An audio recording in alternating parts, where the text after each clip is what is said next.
what we saw from Keith Thurman in round 7. Here Keith Thurman steps back and throws an overhand right. Great right hand. Great slip. And you can see how Manny reacted to that. We're going to see it again. And here we go. Yeah, he's upset that he got hit. Let's talk for a little bit. And you see Thurman scoring with a quick jab. So this is round 7 when the fight started to turn and the round started to get a lot closer. Watching the fight over again yesterday and skimming through it now this morning, July the 22nd, 2019, things have settled. All right? Let's recap the event, recap the fight. Shout out to PBC and PBC on Fox. I like how they went all in for the post-fight conference, a look inside of Manny Pacquiao's dressing room, the post-fight press conference, the post-fight show. Literally the most in-depth pay-per-view post-fight coverage I've seen from any event, and I've covered them all. So I'm TstreeT Controversy. This is TstreeT Controversy Live with FightView360.com. We cover every single major fight live. So have you had a chance to watch the fight by yourself? Without a whole bunch of people around, you know, I know a lot of you were at fight parties and whatnot. Here, this is actually a good screen, so pause it on. I know a lot of you was at like fight parties and whatnot. Yes, Manny Pacquiao won the fight clearly, but he won a close, clear fight. Does that make sense? Of course, if you were there, and even if you were watching on TV, anything that Manny Pacquiao did, but when Manny Pacquiao would get cracked with some shots by Thurman, like one of the clips we just showed, and then he got cracked again later on in that fight, and especially, you know, the later rounds where he was lounging on the ropes, I guess what we're talking about is it's not that bad for Keith Thurman. Unless people really look at Manny Pacquiao's age as being a factor. But overall, he's good because, see, Pacquiao has a very high ring IQ now because he doesn't have the legs that he used to. Obviously, that 40 years old showed up the second half of the fight. But what he does is, with his activity, let me tell you what I noticed that he does. Is that you'll hit him with one punch, maybe two, with a little combination, but he always makes sure he answers back to all combinations. Pacquiao is not the guy to get hit and then just don't do nothing, keep trying to walk in and everything. He always has something back for you. So in this case, that started to slow down a bit in the second half of the fight. And those last rounds were close. But however, since I do have the scorecards here, Manny Pacquiao did win that 12th round, but Glenn Feldman, in my opinion, Glenn Feldman, okay, two judges and Glenn Feldman, well, two judges had the last round for Pacquiao. I had the last round for Pacquiao, but he gave the last round to Thurman. And think about how close the fight would be if it wasn't for this knockdown right here. You know? Here's the scorecards, by the way. It was a close fight. I'm sorry. Pacquiao is not invincible. And I got to be honest with you. I'm going to say it. I can't wait for the casual Filipino Manny Pacquiao fans to crawl back into their holes. Because they just be saying just crazy ass shit. I understand, that shit, that's your boy. I understand that shit, But y'all got to get your head out your asses sometimes. This was a very good performance by a 40-year-old man, a 40-year-old Pacquiao. He's special. Pacquiao is special. And when you look at the top of the 147-pound division, Manny Pacquiao's top 3. Errol Spence, Terrence Crawford, and Manny Pacquiao. I actually like Terrence Crawford over Errol Spence. That's just my opinion.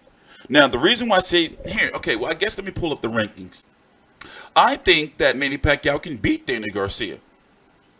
It'll be a close fight because Manny Pacquiao doesn't want to be standing in front of Danny Garcia. I think he can beat Sean Porter, but it's going to be a close fight because of Sean Porter's mauling style, and he might smother a lot of Manny Pacquiao's work, kind of like Jeff Horn did. And I think these are educated, sound opinions.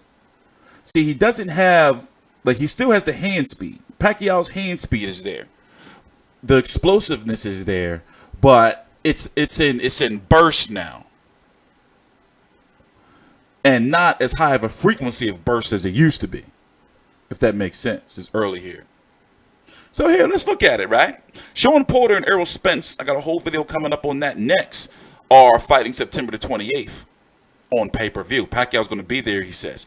Pacquiao's actually on his way back to the Philippines, if not yesterday, but today, for his political duties.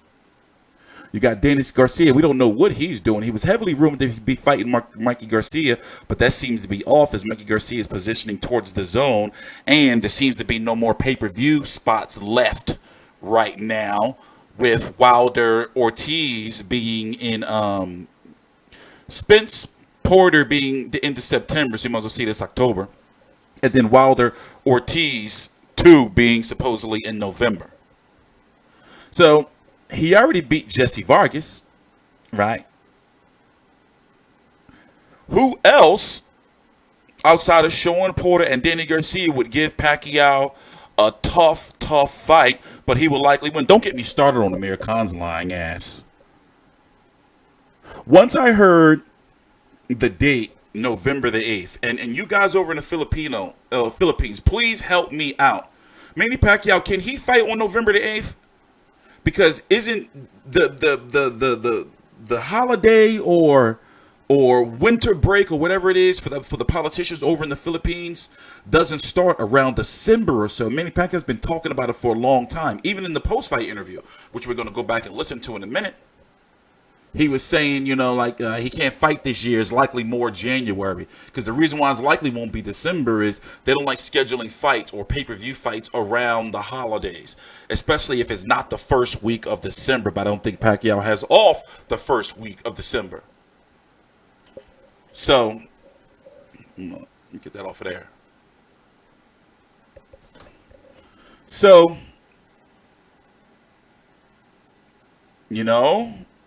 who outside of Terrence Crawford and Errol Spence and Manny Pacquiao, Terrence Crawford are not ever going to fight. It's just not ever going to happen. And whether you want to believe it or whether you like it or not, Manny Pacquiao doesn't beat Errol Spence, especially the second half of the fight that Manny showed that showed up. You can't be on the ropes or in a situation like that with a very tall 5'9" Errol Spence. And I understand, with the logic of a lot of Pacquiao fans, they're going to say, well, Antonio Margarito was 5'10". He's not. Listen, I don't even know why I dumbed myself down to this. Let's do a jump cut. Let me get back to watching some clips. Please subscribe. This is TstreeT Controversy with FightView360.com.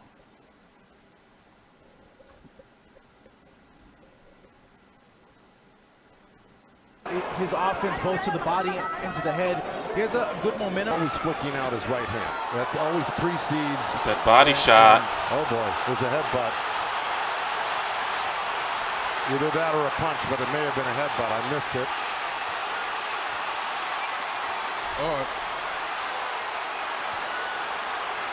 Here, let's let that play through while we talk, so they can go to the replay on their end as I'm rewatching the fight, or just clipping through it.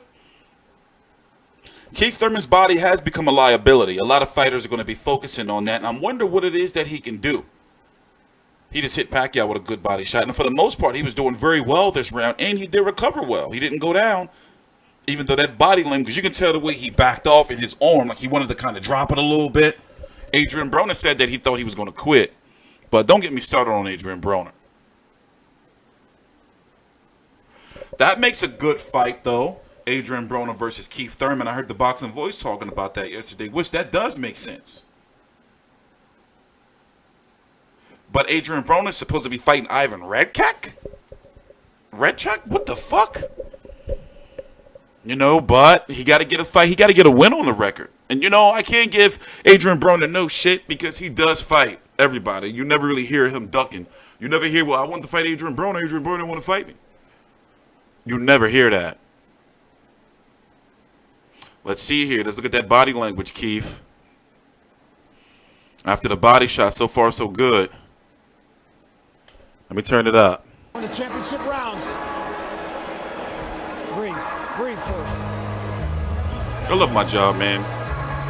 Breathe. Oh shit, we gotta watch the press Try to conference. trap him on the ropes. When you trap him on the ropes, take it to him. Real deep breath. For Loma, Breathe. That's it. Breathe. That's it. Relax. wow. Come on, let's outwork this. Let's see if we can figure out exactly what happened.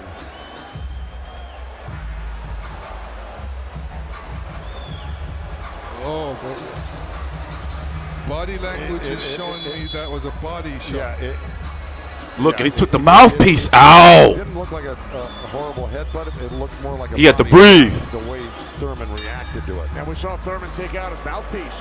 Dropped it into his glove. Yeah, you usually don't do that Unless when you it's got a a body, headbutt. yeah, it's a body shot. Yeah. Okay.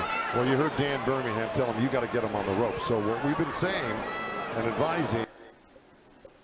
Shit fucking up on me, man.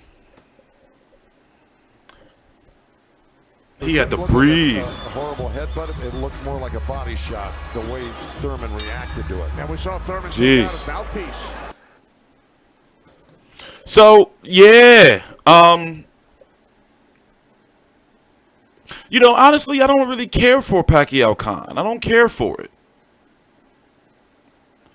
I care for the winner of Spence versus Porter, but I wouldn't be surprised if it's Danny Garcia. I wouldn't be surprised if it's Danny Garcia. And in regard to Keith Thurman, I want to see him fight again, but, you know, with this payday, and he seems to be, like, in a real good place in life, you know. Like I said, not a guy that spends a lot of money, it seems. You know, he's got his own little thing going, a bit of a hippie. You know, I wouldn't be surprised if he doesn't fight again. Even though now you have to think like this wasn't a bad performance. It's just that you expected some more from him because he was the favorite, you know, up until about the last couple of weeks of the fight in regards to odds and all that. But he didn't use the jab. The technical Keith Thurman didn't show up the way I wanted him to, or I thought he was going to show up. And a lot of people thought he was going to show up, even though he still fought a very close fight.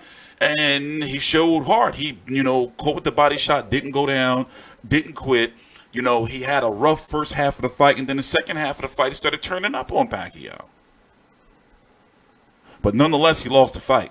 And it's a shame that Glenn Feldman, you know, he gave, no matter, that's a judge who gave the fight to Keith Thurman. No matter. Even if he gave the fight to Keith Thurman close, it's like, yo, bro, you tried to rob Pacquiao, bro. Bro, get your shit together. And Glenn Feldman, from my understanding, has always had a good reputation. But once again, you have to think all judges have different shit that they're looking for. I don't know what he saw, though. You know, and judges know to tune out crowd noises and shit. I don't know what he saw. You know, he probably came in to the event like, all right, you know, I know there's going to be all these Pacquiao fans there, so I'm going to tune that shit out, and I'm going to watch the fight. But what was he watching in round 12? Weird. Anyway, I'm TstreeT Controversy. This is TstreeT Controversy Live with Fight View 3. Oh, I thought this was funny. I thought this was funny. Oh, let me show y'all real quick before I go. Fucking internet. Internet, y'all can be some scum sometimes, man. Fucking internet, y'all can be some scumbags. TstreeT Controversy with FightView360.com. Please subscribe.